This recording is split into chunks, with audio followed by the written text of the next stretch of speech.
ایک رات مصر کے بادشاہ فرعون نے ایک خواب دیکھا کہ شام کی طرف سے ایک آگ آئی اور اس آگ نے تمام قبطیوں کے گھروں کو جلا ڈالا جبکہ بنی اسرائیل محفوظ رہے۔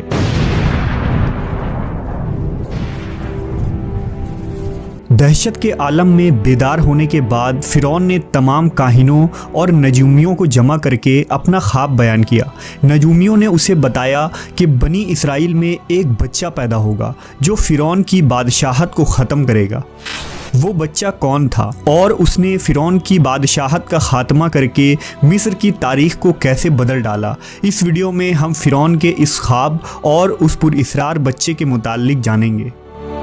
فرعون خدائی کا دعوے دار اور بڑا ظالم و جابر بادشاہ تھا۔ اس نے بنی اسرائیل کو اپنا غلام بنا رکھا تھا، حالانکہ وہ حضرت یوسف علیہ السلام کے زمانے سے وہاں رہا کرتے تھے۔ حضرت یوسف نے اپنے والد حضرت یعقوب اور اپنے بھائیوں کے لیے زمین کا ایک حصہ اس وقت کے فرعون بادشاہ ریان بن ولید سے حاصل کیا تھا۔ حضرت یعقوب کی یہی نسل بنی اسرائیل کہلائی جو مصر میں خوب پھلی پھولی۔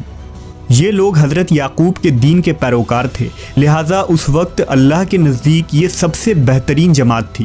انہوں نے فرعون کو سجدہ کرنے اور اسے اپنا رب ماننے سے انکار کر دیا تھا۔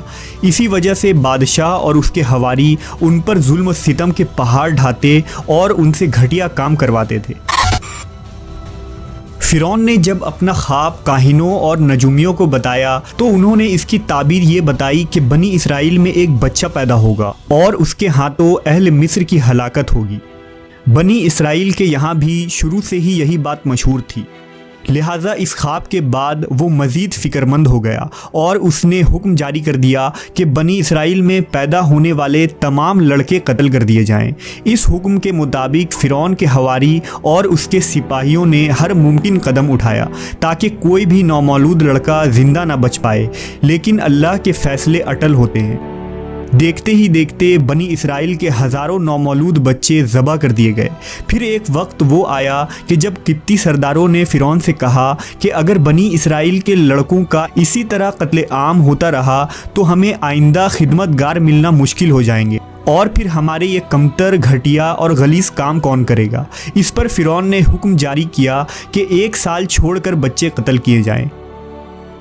ان دنوں حضرت موسیٰ کی والدہ اپنے حمل کے ابتدائی دنوں میں تھی۔ اللہ نے ان کی حفاظت کا سامان اس طرح فرمایا کہ ان کی والدہ پر معمول کے مطابق حمل کے آثار ظاہر نہیں ہوئے، جن سے آپ فرعون کی چھوڑی ہوئی دائیوں کی نگاہ میں نہ آئی۔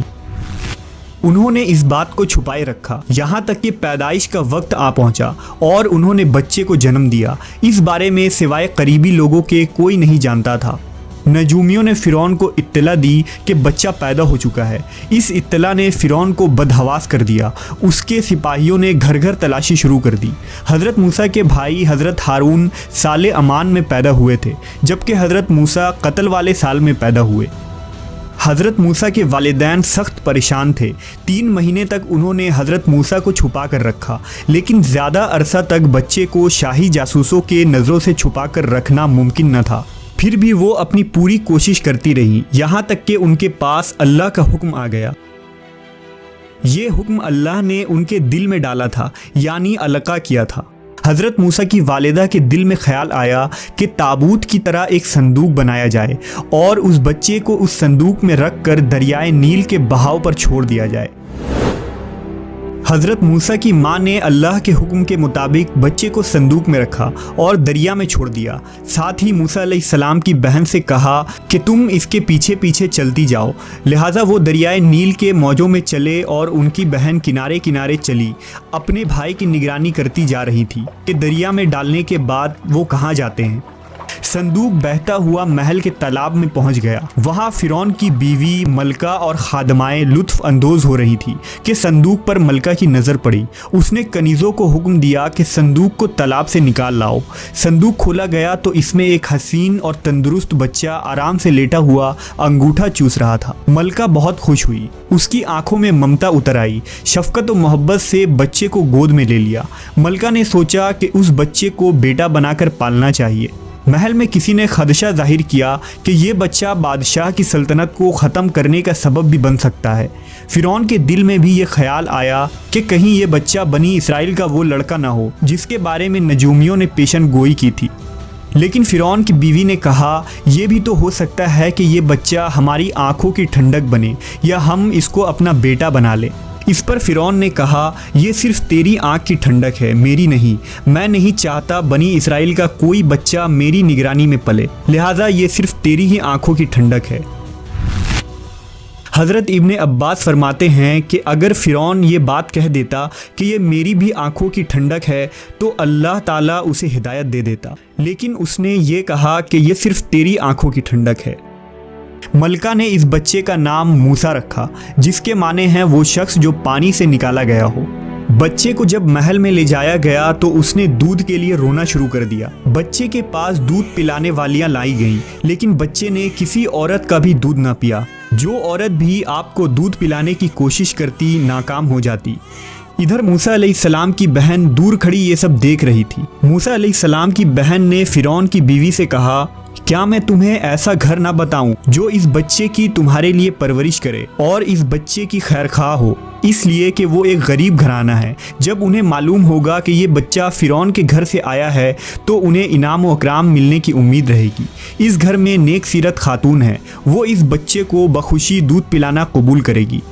فرعون کی بیوی نے کہا چلو ٹھیک ہے، لہٰذا آپ کی بہن انہیں گھر لے کر آئی۔ والدہ محترمہ نے بچے کو دودھ پلایا تو آپ نے فوراً دودھ پینا شروع کر دیا۔ اب چونکہ بچے نے کسی اور کا دودھ پینا قبول نہیں کیا تھا، اس لیے وہ خود بچے کو لے کر آتے تھے۔ اس طرح موسیٰ علیہ السلام کی والدہ کا بے حد احترام ہونے لگا۔ اس طرح حضرت موسیٰ علیہ السلام شاہی محل میں پرورش پا کر جوان ہو گئے اور پورے توانا ہو گئے، لہٰذا اللہ نے آپ کو نبوت کے منصب پر فائز کیا۔ آپ نے بنی اسرائیل کو فرعون سے آزادی دلائی اور مصر سے نکل گئے۔ فرعون بنی اسرائیل کو ختم کرنے کے لیے لشکر لے کر روانہ ہوا۔ جب بنی اسرائیل بحر احمر کے قریب پہنچے تو اللہ نے ان کے لیے دریا کے بیچ سے راستہ کھول دیا۔ یہ وہی موقع تھا جب فرعون کا وہ خواب پورا ہونے والا تھا اور اس کی بادشاہت اور لاؤ لشکر تباہ و برباد ہونے والی تھی۔ بنی اسرائیل تو سمندر کے پار چلے گئے، مگر جب فرعون اپنے لشکر سمیت ان کے پیچھے آیا تو سمندر کا یہ راستہ بند ہو گیا اور